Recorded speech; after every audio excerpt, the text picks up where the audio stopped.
Oi, gente, tudo bem com vocês? Eu sou Viviane Santos e hoje eu serei a professora de língua portuguesa de vocês, tá certo? A gente está ao vivo aqui dos estúdios do Educa Recife, mas eu gostaria de lembrá-los que essa aula também ficará disponível nas nossas plataformas digitais lá no app do Educa Recife, que você pode acessar para assistir às aulas e também fazer a comunicação com o nosso chat ao vivo aqui enquanto a aula está acontecendo. Essa aula também ficará disponível lá no YouTube. Você pode curtir, comentar, compartilhar com quem você quiser e reassistir. Quem fará a tradução para a língua brasileira de sinais é o nosso querido intérprete Anderson. Seja muito bem-vindo, Anderson. E a gente vai dar um oi para a nossa professora Adriana Maria, que vai fazer o nosso chat aqui da aula de hoje. Olá, pessoal, tudo bem? Estamos aqui no chat, tá? Ligadinhos, conectados com vocês. Então, estejam aí interagindo no chat.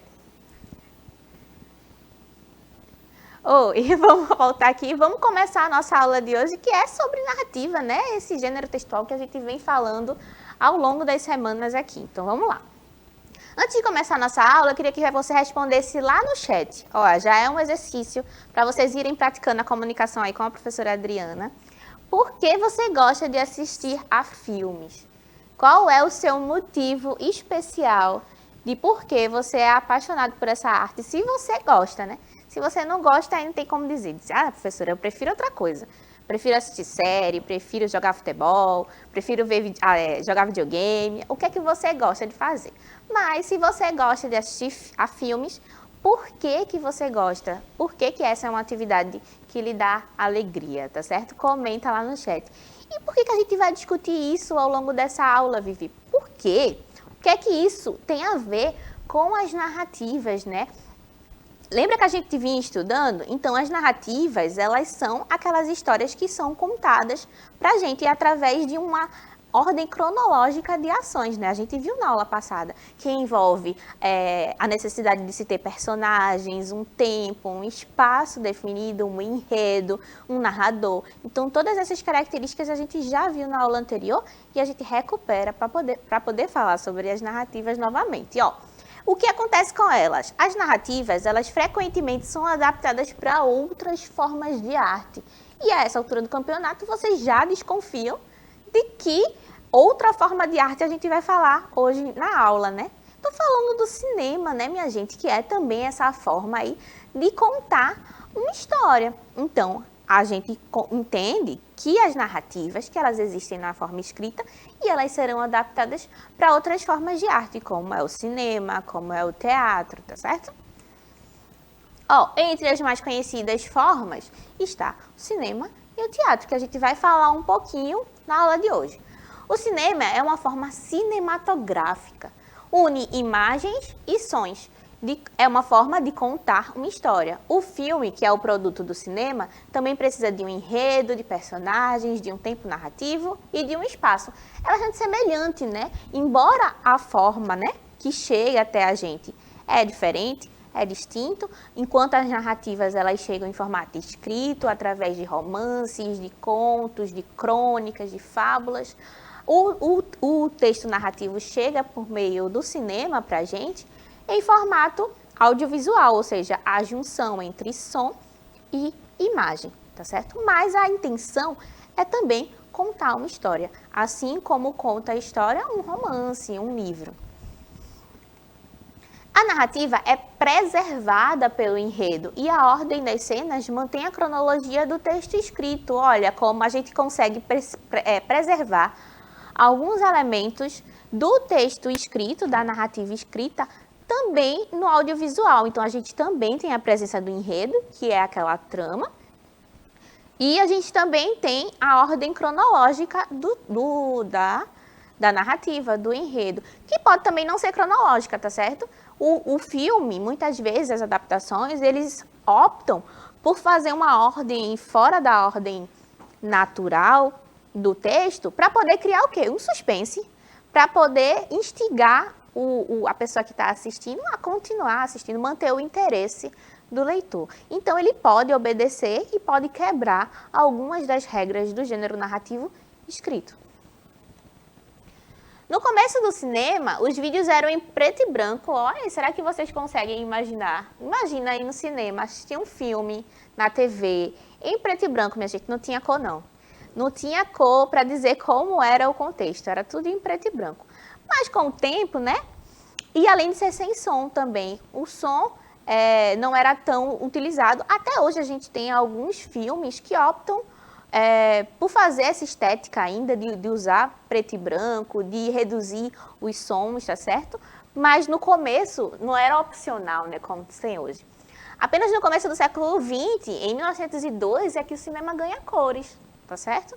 O desenvolvimento da televisão e da tecnologia em HD também interferiram na qualidade das adaptações cinematográficas que a gente tem nos dias de hoje. Então, assim, a gente tem cinema desde o século XIX, contudo, desde o século XX. Contudo, o que a gente tem é uma adaptação, como sempre. A tecnologia vai melhorando, as ferramentas vão melhorando, vão se criando novas técnicas. E o que a gente tem hoje é um cinema high-tech, né? Acontece de tudo. O homem já foi à Lua, já foi a Marte, já voltou. Mas isso não era tão fácil de reproduzir nessa época aí em que era tudo preto e branco. A gente tinha menos tecnologia, menos efeitos especiais. Hoje a gente consegue assistir filme de super-herói e eles lutam contra monstros enormes, situações bem fantasiosas. Então a gente consegue perceber que as narrativas, elas também foram ficando mais complexas, mais articuladas, e elas contam com uma variedade maior de representatividade, assim, de conseguir reproduzir mundos que no século XIX talvez não fosse possível por causa da tecnologia. Hoje a gente consegue fazer tudo. A gente pega um chroma key, que é uma tela verde, e consegue colocar qualquer fundo lá. Qualquer dia desse eu experimento uma aula para vocês no chroma key em outro planeta, tá certo? Vamos continuar. O cinema é considerado a sétima arte. Vocês sabiam disso? Olha os outros tipos que a gente tem aí, ó. Literatura, que eu falo direto, né? Vocês já estão enjoados de me ouvir falar de literatura. Cinema, que a gente está falando hoje. Fotografia, né? O uso de fotos para registrar momentos.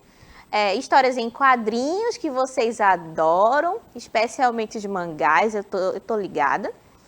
Jogos eletrônicos, arte digital, e a gente tem a música, a dança, a pintura, a escultura e o teatro. Então, olha só o combo de arte em que o cinema está no meio, está participando.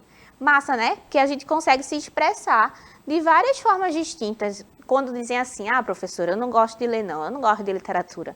Menino, mas tem tantas outras formas de tu poder se expressar, de tu poder falar quais são as tuas emoções, de se conectar com outras pessoas. Então, não vale dizer que não gosta de arte, porque olha a quantidade de formas distintas que a gente tem para gostar de arte, para se expressar.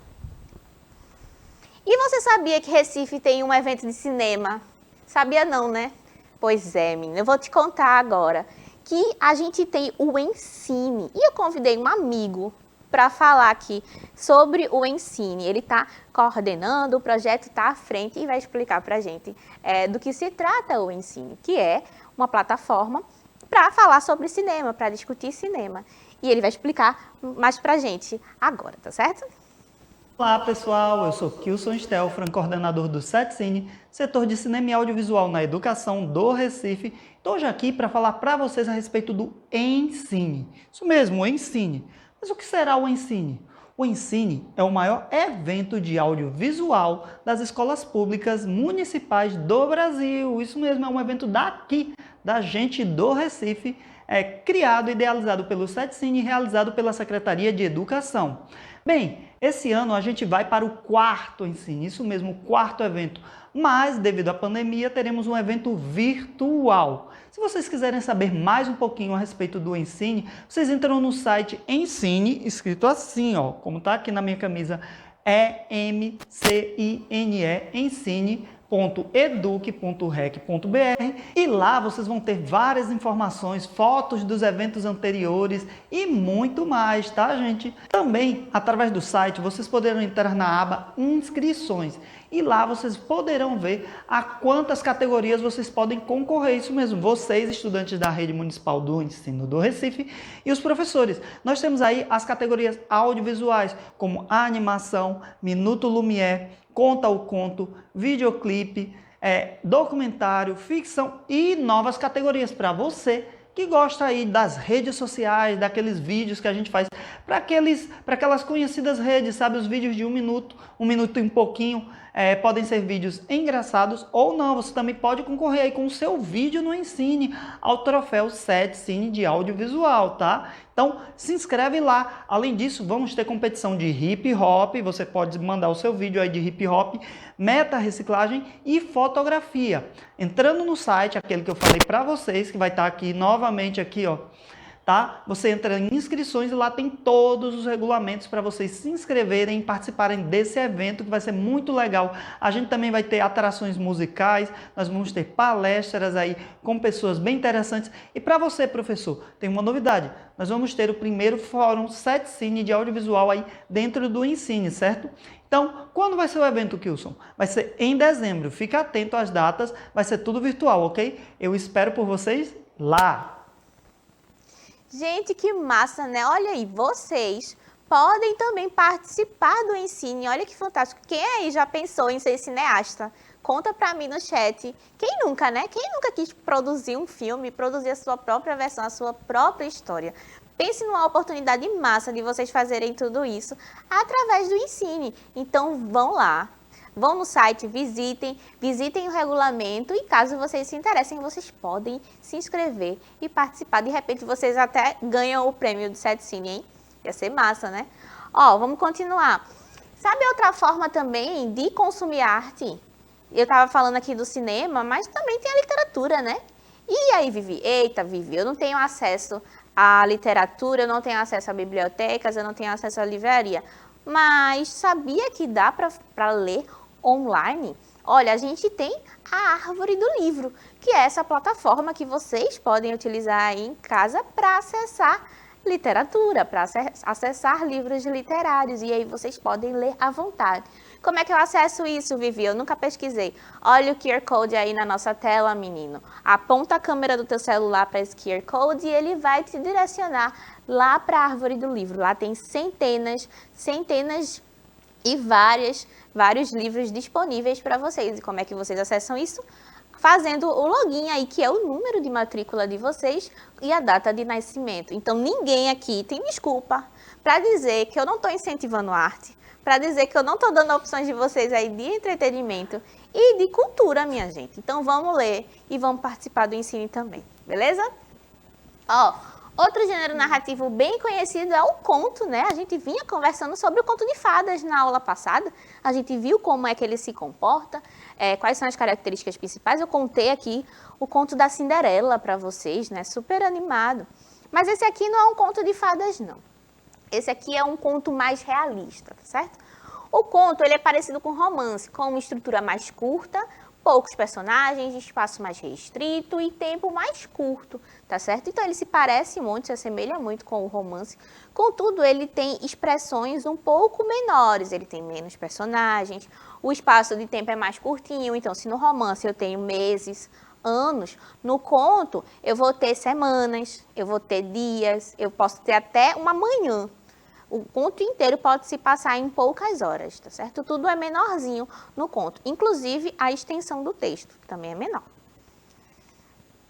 A gente tem contos realistas, que narram situações realistas e não imaginárias, então a gente vai ter um apego maior às cidades, ao que acontece ao nosso redor, muito mais crível, muito mais real, né? As cidades imaginárias ficam para os contos e os romances imaginários, ou fantásticos. A gente tem contos populares, que os que narram histórias transmitidas de uma geração para outra, né? E essas são muito tradicionais.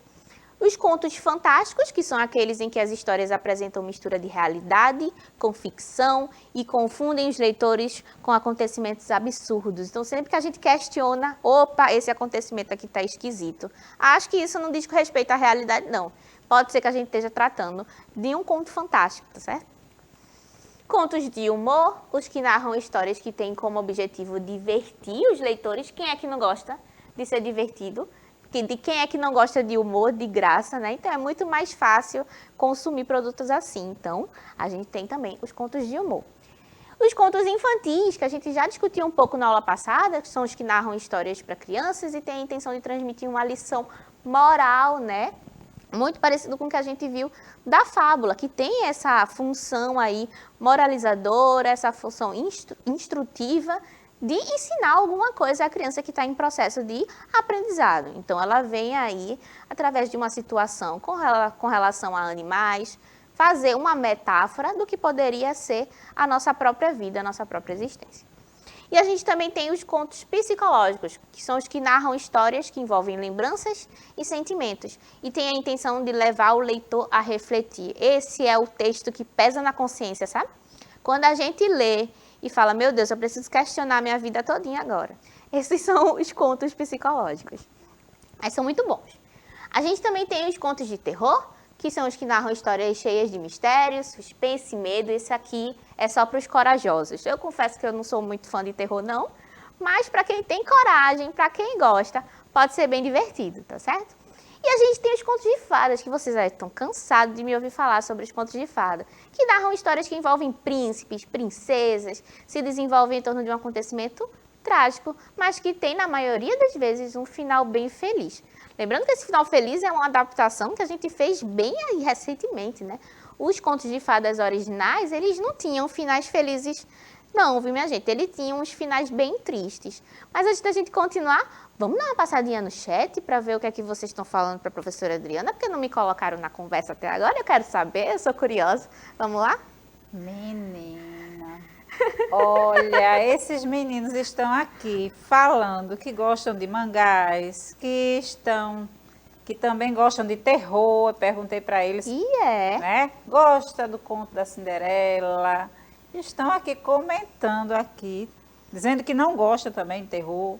Não gosta de terror, E aí, estão aqui bombando no chat. Tem bastante aluno, professora Vivi, tem a Escola Divina Espírito Santo. E eles falaram porque eles gostam de cinema. Lembra que eu no começo da aula eu perguntei para vocês, por que vocês gostam de assistir filmes? Vocês me responderam, me deixaram no vácuo, foi? Então coloquem lá no chat. Por quê, menino? Por que, menina? Vocês gostam de assistir a filmes? É porque tira a gente da realidade? É porque dá uma outra perspectiva sobre a vida? Né, professora Adriana? Peça aí para eles também. Sim, estou aqui conversando com eles, eles estão aqui respondendo. Muito bem. A todo vapor, Vivi. Muito bem. Se eles falarem alguma coisa, a senhora pode me interromper a qualquer momento, que eu quero saber o ponto de vista de vocês sobre o cinema. Quero saber se vocês vão participar do ensino, vão se engajar aí. Ó, continuando, a gente tem as fábulas, que são uma outra forma de narrativa. São histórias curtas também, né? Cujos personagens normalmente são animais, que apresentam a narrativa com o objetivo de passar uma lição de moral. É uma narrativa imaginativa, como o nome já diz, fabulosa, que fabula, né? Que cria realidades que não existem. Imagina só uma formiga conversando com uma raposa, um leão conversando com um jacaré. Então, assim, essas situações não existem na vida real. Se existem, ninguém contou pra gente. Eles não fazem, eles não deixam a gente entender. Então, é assim que se caracterizam as fábulas. Eu trouxe uma fábula para ler para vocês, ó. Do Gato Vaidoso, que é uma fábula de Monteiro Lobato. Vamos ler? Moravam na mesma casa 2 gatos, iguaizinhos no pelo, mas desiguais na sorte. Um, amimado pela dona, dormia em almofadões. Outro, no borralho. Um passava leite e comia no colo. O outro, por feliz, se dava com as espinhas de peixe do lixo. Certa vez, cruzaram-se no telhado e o bichano de luxo arrepiou-se todo, dizendo: passa ao largo, vagabundo. Não vês que és pobre e eu sou rico? Que és gato de cozinha e eu sou gato de salão? Respeita-me, pois, e passa ao largo. Alto lar, senhor orgulhoso. Lembra-te de que somos irmãos, criados no mesmo ninho. Sou nobre, sou mais que tu. Em que? Não mias como eu? Mio. Não tens rabo como eu? Tenho. Não caças ratos como eu? Caço. Não comes rato como eu? Como. Logo, não passas de um simples gato igual a mim. Abaixa, pois, a crista desse orgulho e lembra-te que mais nobreza do que eu não tens. O que tens é apenas um bocado mais de sorte. Olha que fábula massa para a gente pensar aqui na nossa vida, né? Será que existem situações em que a gente se acha melhor que o outro ou que alguém se acha melhor que a gente? É muito comum isso no dia a dia, né? Então, essa fábula aí de Monteiro Lobato faz a gente pensar um pouquinho sobre essa situação. E qual a moral da história da fábula de Monteiro Lobato? O que é que vocês acham que ele quis dizer quando ele colocou aí 2 gatinhos que são tão iguais, mas com vidas tão diferentes, por simples acaso da sorte, minha gente? A fábula, a gente consegue pensar, a moral, que gira em torno da meritocracia, né, minha gente? Gira em torno também de fazer com que as coisas sejam mais justas para todo mundo, né? Ninguém nasce melhor ou pior do que o outro. Às vezes, a gente tem condições melhores do que outras pessoas. E quem tem condição melhor tem que se reconhecer como um privilegiado, mas também como um igual. Todo mundo é igual, todo mundo tem capacidade cognitiva de estudar, de chegar, contudo, às vezes as oportunidades nos faltam, não tá certo? Então a gente consegue fazer uma inferência, uma analogia entre a situação vivida pelos 2 gatinhos em Monteiro Lobato com a nossa vida real. Então a fábula, ela aparenta ser um texto inocente, que está só fazendo com que 2 bichinhos falem, conversem, interajam, mas no fundo, ela traz um grande questionamento. Tem um peso grande. Essa construção tem a ver com a moralidade, tá certo? Que na fábula a gente viu que tem como princípio ensinar uma lição. Mas no dicionário a moralidade também está relacionada com os valores que a gente carrega, né? Então a fábula ela tem uma grande responsabilidade, que é ensinar as pessoas que a consomem moralidade, ou seja, os valores éticos que norteiam a nossa vida, né? A gente precisa ser boas pessoas, a gente precisa exercitar a empatia, a gente precisa exercitar a companhia entre as pessoas para gerar cada vez menos competitividade, cada vez menos arrogância, para nos tornarmos pessoas melhores, pessoas mais agradáveis. Então a fábula ela tem grande responsabilidade no processo de aprendizado de qualquer pessoa. Mas vamos ver o que é que isso tem a ver com a moralidade? Lá no dicionário, a moralidade está escrita, está sintetizada como a reunião dos fundamentos morais. A virtude, a moral, os bons costumes, a honestidade. Então é necessário ser honesto, ter virtude, tentar ser bom. Ou seja, tratar o outro bem, evitar soberba e ser uma pessoa gentil, né? Você também pode produzir uma história narrativa, você sabia disso? Sabia não? Todo mundo pode escrever uma história narrativa do mesmo jeito que você pode ir lá no site do Ensine, escrever e fazer o seu próprio vídeo, ser um videomaker, né? Um fazedor de vídeos, um criador de vídeos.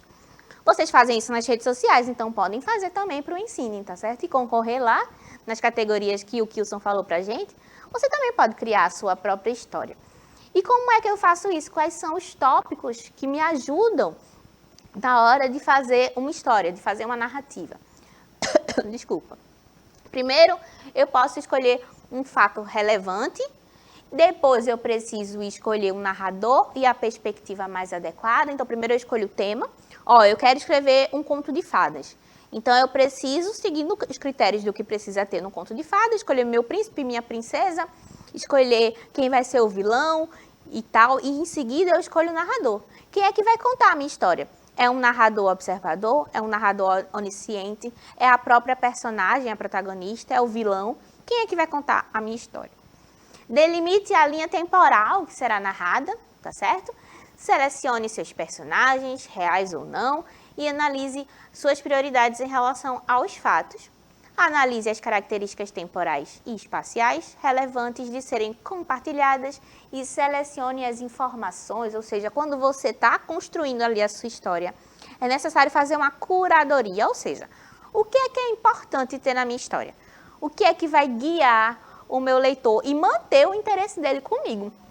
Porque ninguém quer ser abandonado, né não? Quando eu estou dando aula para vocês, eu também não quero ser abandonada, minha gente. É muito triste. Então, a mesma coisa tem que acontecer com a narrativa.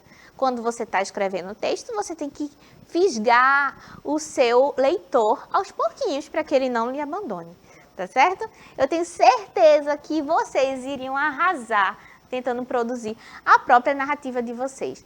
E o que é que eu deixo de atividade hoje? O que é que vocês acham que é?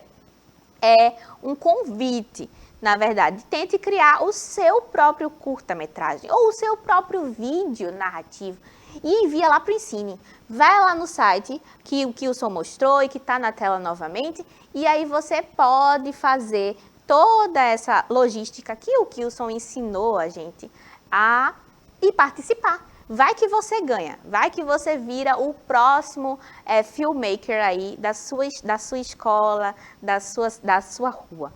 Vamos dar uma passadinha lá no chat para ver o que é que está acontecendo? A gente teve uma aula longa, várias informações importantes. O que é que vocês acharam da aula de hoje? A professora Viviana, eles estão aqui falando, conversando, que gostaram da fábula que você leu, perguntaram por que o gato tem 7 vidas, e eu fiquei aqui falando para eles, não é que isso é uma crença antiga, e também tem a crença de quem mata o gato tem 7 vidas de atrasos, e aí gerou aqui um bom comentário, e eles estão aqui bem antenados aqui até o final, tá?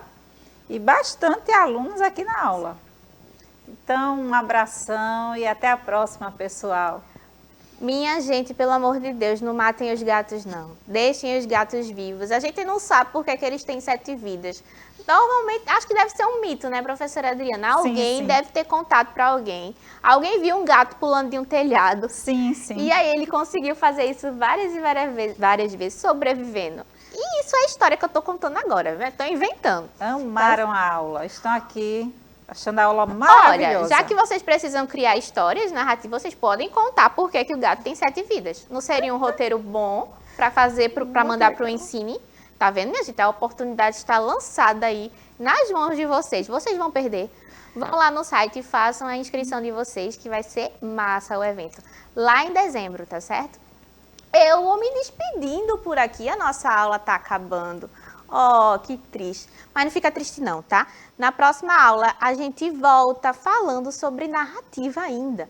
Mas a gente vai ver de um ponto de vista diferente. A gente vai ver como acontece a narrativa em mangás. Será que vocês gostam de mangás e de histórias em quadrinhos? Eu acho que gostam, né?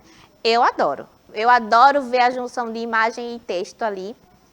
Então, fiquem comigo. Me acompanhem na próxima aula, tá certo? Eu me despeço por aqui, foi sempre uma alegria. Muito obrigada, professora Adriana, muito obrigada, Anderson. E a gente se vê na próxima aula. Um cheiro e até breve.